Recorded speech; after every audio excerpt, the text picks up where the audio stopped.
Welcome to Nayan ultimate.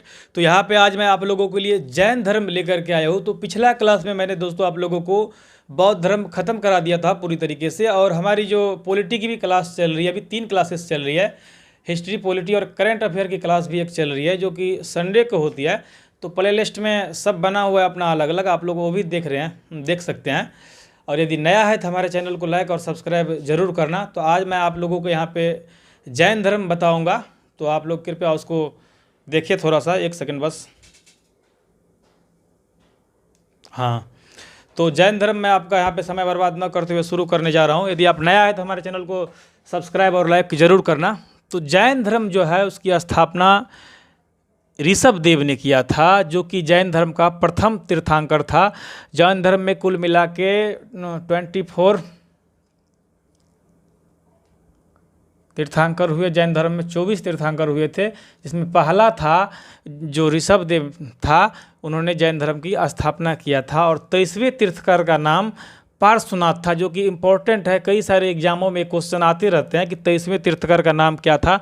तो 23वें तीर्थंकर का नाम पार्श्वनाथ था, जो कि काशी के इक्ष्वाकु वंश के एक राजा था, उसका पुत्र था, और उस राजा का नाम अश्वसेन था।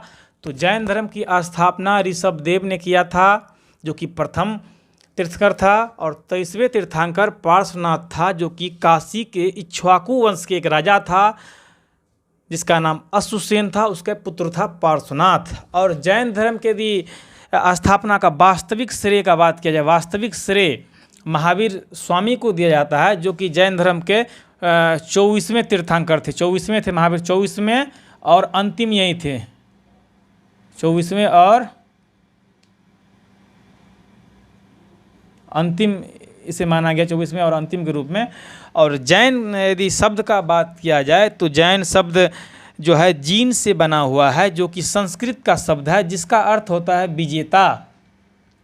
जैन शब्द चूँकि जीन से बना हुआ है, जीन एक संस्कृत शब्द है जिसका अर्थ होता है विजेता।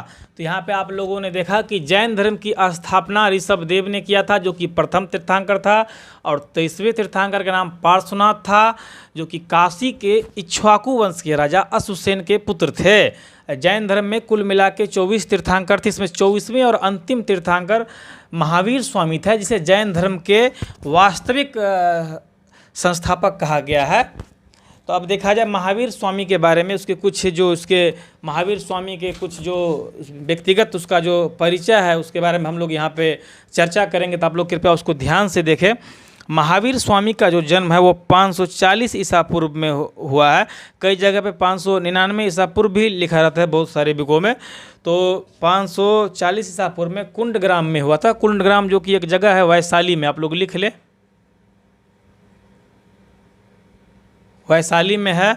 और उसके बचपन का नाम वर्धमान था, बचपन में उसका नाम वर्धमान था। उसके पिता का नाम सिद्धार्थ था, जो कि आप लोग लिख ले, उसके पिता का नाम सिद्धार्थ था, जो कि वज्जी संघ के जात्रिक कुल के प्रधान था। उसके पिताजी जो था वो वज्जी संघ के जात्रिक कुल के प्रधान था। और माता का नाम त्रिशला था, जो कि लिच्छवी के एक शासक था चेटक, जिसकी बहन थी उसकी माता। तो आपने देखा उसका जन्म 540 ईसा पूर्व में कुंडग्राम में वैशाली में हुआ था। उसके बचपन का नाम वर्धमान था, और उसके पिता का नाम सिद्धार्थ था, जो कि आप लोग लिख ले वज्जी संघ के जात्रिक कुल के प्रधान था। और उसकी माता का नाम त्रिशला था, जो कि लिच्छवी शासक चेटक की बहन थी उसकी माता।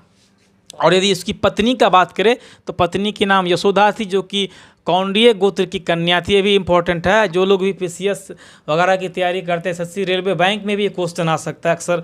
पत्नी किस वंश से था, जो कि कुंडीय वंश गोत्र की कन्या थी। क्वेश्चन सीधा कभी नहीं आएगा कि पत्नी का क्या नाम था, ये पूछ सकता है कि किस गोत्र की थी।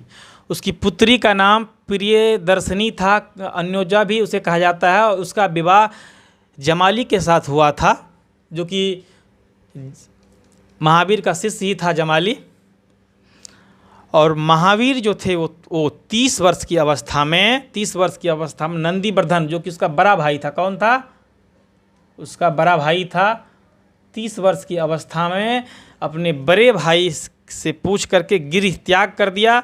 गृह त्याग करने के बाद 12 सालों तक उन्होंने कठोर तपस्या किया। कठोर तपस्या के बाद ज्ञान, और उसकी महावीर जो था वो 30 वर्ष की आयु में अपने बड़े भाई नंदीवर्धन से अनुमति लेके अपना गृह त्याग करता है। यहाँ पे मैं सिंबल के रूप में बना दिया हूँ ताकि आपको दिमाग में बैठ जाए, ताकि आप एग्ज़ाम वगैरह में जब भी देने जाए तो भूले नहीं।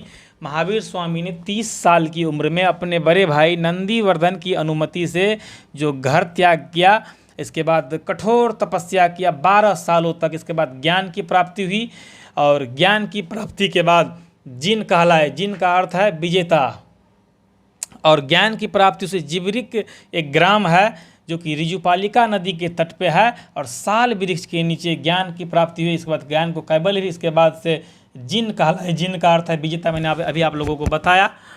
तो आपने देखा कि महावीर स्वामी जो था उसका जो कि बौद्ध धर्म के वास्तविक संस्थापक माना गया है। मैं बार बार बताता हूँ ताकि आपको इतना देखने के बाद ये चीज़ आपका परफेक्ट हो जाए, और एक बार अपना नोटबुक पढ़ ले, आपसे कोई भी क्वेश्चन नहीं छूट सकता है। मैं आप लोगों को यकीन दिलाता हूँ इतना। तो आप लोग कृपया देखिए ध्यान से। महावीर स्वामी जो था वो जैन धर्म का वास्तविक संस्थापक था, लेकिन यहाँ पे स्थापना पूछा जाएगा तो ऋषभ देव होगा, और 23वें तीर्थंकर पार्श्वनाथ था, और महावीर स्वामी जो था वो 24वें और अंतिम तीर्थंकर था। और जैन शब्द जीन से बना है, जो कि संस्कृत का एक शब्द है जिसका अर्थ होता है विजेता। और महावीर स्वामी का जन्म 540 ईसा पूर्व में वैशाली के कुंड ग्राम में हुआ था, और उसके बचपन का नाम वर्धमान था, और उसके पिता का नाम सिद्धार्थ था, जो कि वज्जी संघ के जात्रिक कुल के प्रधान था। वज्जी संघ के जात्रिक कुल के प्रधान था, आप लोग लिख ले। उसकी माता जो थी वो उसकी नाम त्रिशला थी, जो कि लिच्छवी शासक चेटक की बहन थी। एग्जाम में ये नहीं आएगा कि उसकी माता का नाम क्या था, ये आएगा कि उसकी माता जो था वो किस शासक की बहन थी। तो लिच्छवी शासक चेटक की बहन थी, और उसकी पत्नी का नाम यशोदा था, जो कि कौंडिय गोत्र की कन्या थी। पुत्री का नाम प्रियदर्शनी भी था, जो कि कहीं कहीं अनुजा भी लिखा रहता है, जिसका विवाह जमाली के साथ किया गया, जो कि इसका दामाद हो गया जमाली।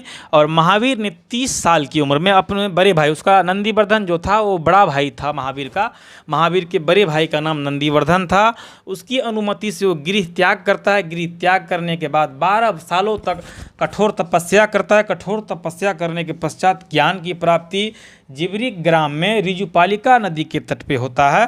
एक साल का वृक्ष होता है, उस वृक्ष के नीचे। इसके बाद से केवल ज्ञान की, इसके बाद से वो जिन कहलाए। जिन का शाब्दिक अर्थ है विजेता, जिन का शाब्दिक अर्थ विजेता होता है।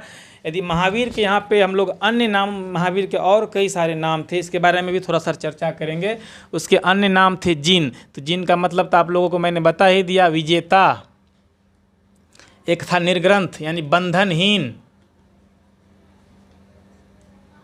बंधनहीन।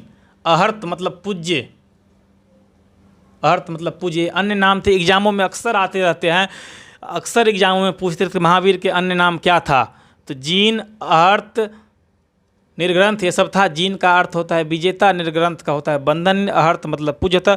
और महावीर स्वामी का निधन 468 ईसा पूर्व में, कई जगह 527 ईसा पूर्व भी लिखा रहता है बहुत सारे बुकों में। तो महावीर स्वामी का जन्म 468 ईसा पूर्व में पावापुरी में हो गया, जो कि राजगृह के पास है। तो आपने देखा किस तरीके से महावीर के ये पृष्ठभूमि था, जन्म मरण मृत्यु ज्ञान की प्राप्ति किस तरीके से हुआ। और जैन धर्म में भी पुनर्जन्म और कर्मवाद एक है, इसमें विश्वास रखा करता था।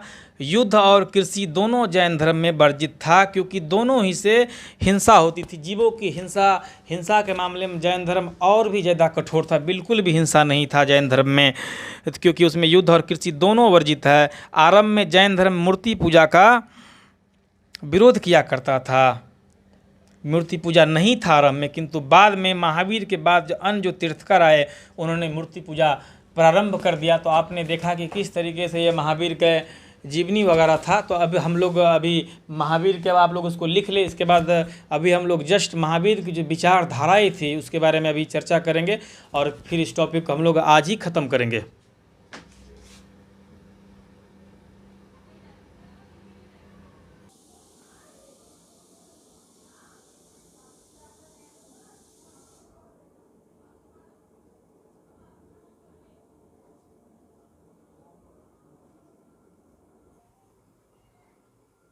अब हम लोग महावीर के जो जीवनी के बारे में जाना, अब इसके बाद हम लोग जैन धर्म के सिद्धांत और विचारधाराएं जो कुछ है और जैन साहित्यों के बारे में भी जानने का प्रयास करेंगे। एक भगवती सूत्र है जिसमें 16 जनपदों का उल्लेख है जैन ग्रंथ, और बौद्ध ग्रंथ अंगुत्तर निकाय में भी 16 जनपदों का उल्लेख है। जनपद हमारा अगला टॉपिक होगा, वो तो हम लोग डिटेल से ही पढ़ेंगे। अब यहाँ पे हम लोग थोड़ा सा देखते हैं।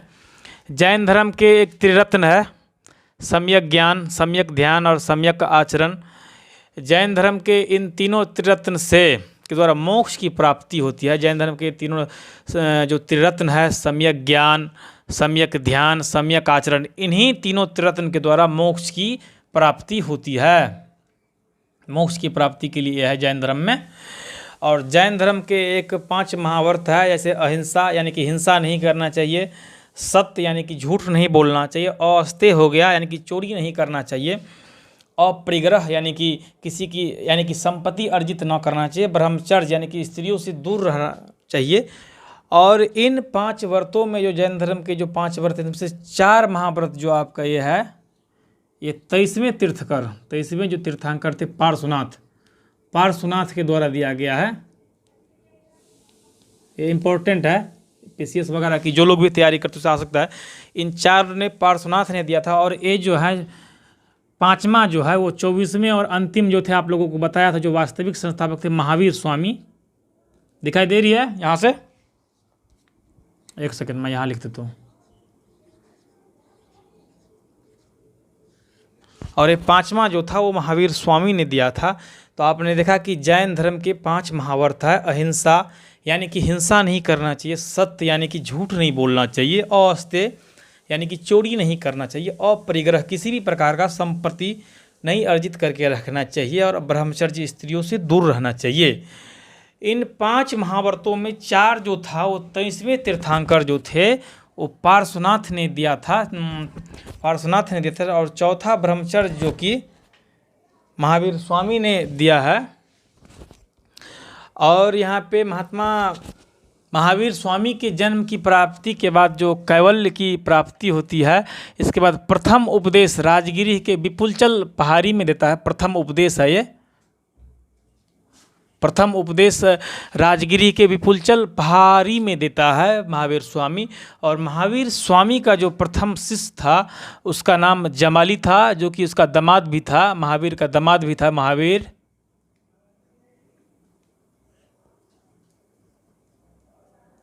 स्वामी का जो था वो दामाद भी था, मैंने बताया भी था आप लोगों को, लिख ले आप लोग। और इसकी प्रथम शिष्य जमाली था, और प्रथम भिक्षुणी का नाम चंदना थी, जो कि चंपा नरेश दधिवाहन की पुत्री थी। चंपा नरेश दधिवाहन की पुत्री थी, और चंपा नरेश दधिवाहन की पुत्री थी। और यदि बात किया जाए तो महावीर स्वामी के अनुसार पूर्व जन्म में अर्जित पाप और पुण्य के अनुसार ही, महावीर स्वामी के अनुसार, ये जैन धर्म के महावीर स्वामी के अनुसार, महावीर स्वामी के अनुसार पूर्व जन्म में अर्जित पाप या पुण्य के अनुसार ही व्यक्ति का जन्म उच्च या निम्न कुल में होता है। तो देखा आपने कि महावीर स्वामी कहा करते थे कि व्यक्ति जो अपने पूर्व जन्म में जो पाप या पुण्य अर्जित करता है उसी के अनुसार उसे अगले जन्म में निम्न या उच्च कुल में जन्म होता है यहाँ पे। और प्राकृत भाषा में उन्होंने उपदेश दिया था। महावीर स्वामी जो भाषा का यूज किया था वो प्राकृत भाषा में उपदेश दिया था। उपदेश जो था प्राकृत भाषा में था। जैसे बुद्ध धर्म के बारे में आपने पढ़ा था पिछला लेक्चर में, जो लोग भी नहीं देखे हैं बुद्ध धर्म प्ले लिस्ट में जाकर के देख सकते हैं। तो बुद्ध धर्म में यहाँ पे पाली भाषा था और जैन धर्म की उपदेश भाषा प्राकृत है। तो ये आप लोगों के ध्यान देना है कि बहुत सारे एग्जामों में क्वेश्चन आ सकता है कि जैन धर्मों की उपदेश की भाषा क्या थी, यहाँ पे ध्यान देना है। तो प्राकृत भाषा थी, जो कि आपके लिए बहुत ही इंपॉर्टेंट थे। और उस समय जैन धर्म 2 संप्रदायों में बट गया था। महावीर की मृत्यु के बाद जो अकाल पड़ा था, उसके बाद श्वेतांबर एक था और दूसरा संप्रदाय था दिगंबर। श्वेतांबर वो थे जो स्थूल भद्र के नेतृत्व में थे, यानी कि जो लोग श्वेत वस्त्र धारण किया करते थे। श्वेतांबर जो थे वो श्वेत वस्त्र धारण करने का काम करते थे। और यही वही स्थूल भद्र है जिसके नेतृत्व में प्रथम जैन संगति जो था वो 300 ईसा पूर्व में, वो तो मैं आगे बताऊंगा, 300 BC में प्रथम जैन संगति पाटलिपुत्र में हुआ था। प्रथम जैन संगति पाटलिपुत्र में हुआ था यहाँ पे। और ये दूसरा जो है दिगंबर है, जैन धर्म का। जो लोग नग्न रहते थे यानी कि कपड़ा नहीं पहना करते थे, आपने देखा होगा कई जगह जैन में जो कपड़ा नहीं पहनते उसे भद्रबाहु के नेतृत्व में था, दिगंबर शब्द। तो जैन धर्म कुल मिलाकर के दो संप्रदाय में था, श्वेतांबर और दिगंबर। श्वेतांबर वे लोग होते थे जो श्वेत वस्त्र धारण किया करते थे, और दिगंबर वे लोग होते थे जो नग्न रहते थे यानी कि कपड़ा नहीं पहनते थे। और यहाँ पे जैन साहित्य को एक यहाँ पे बहुत ही इम्पोर्टेंट यहाँ पे पॉइंट है कि जैन साहित्य को आगम कहा गया है। जैन साहित्य को आगम कहा गया है। एक भगवती सूत्र भी लिख ले आप लोग, मैं आगे बताऊंगा। जैन धर्म की पुस्तक है जिसमें भारत में जो 16 जनपद का उल्लेख है, 16 जनपद जो था, 16 जनपद वो भगवती सूत्र में है, लिख ले। 16 जनपद का उल्लेख भगवती सूत्र में है। जैन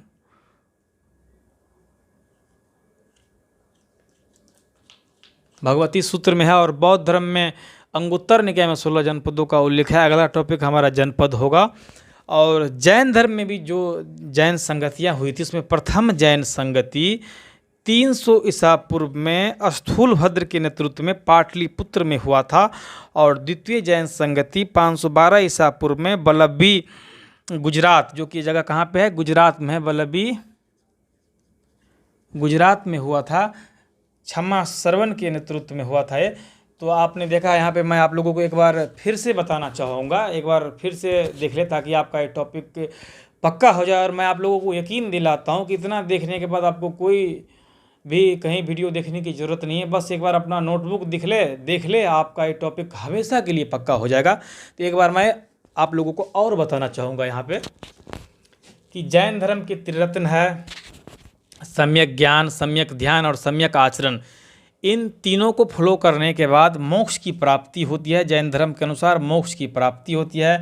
और जैन धर्म के 5 महाव्रत है, अहिंसा, सत्य, अस्तेय, अपरिग्रह और ब्रह्मचर्य, जिसमें से 4 जो था यानी कि अहिंसा, सत्य, अस्तेय और अपरिग्रह, जो कि 23वें तीर्थकर पार्श्वनाथ के द्वारा दिया गया था, और ब्रह्मचर्य जो है वो 24वें तीर्थंकर महावीर स्वामी के द्वारा दिया गया। और कैवल्य की प्राप्ति यानी कि ज्ञान की प्राप्ति को कैवल्य कहा गया है जैन धर्म में। कैवल्य की प्राप्ति के बाद जो प्रथम उपदेश महावीर स्वामी ने दिया था, जो कि राजगिरी के विपुलचल पहाड़ी में दिया था, और उसका प्रथम शिष्य जमाली था जो कि महावीर स्वामी का दामाद था, और प्रथम भिक्षुनी का नाम चंदना था जो कि चंपा नरेश दधिवाहन की पुत्री थी। और महावीर स्वामी के अनुसार पूर्व जन्म में अर्जित पाप या पुण्य के अनुसार ही व्यक्ति का जन्म उच्च या निम्न कुल में हुआ करता है। और जैन धर्म की जो उपदेश की भाषा है वो प्राकृत है।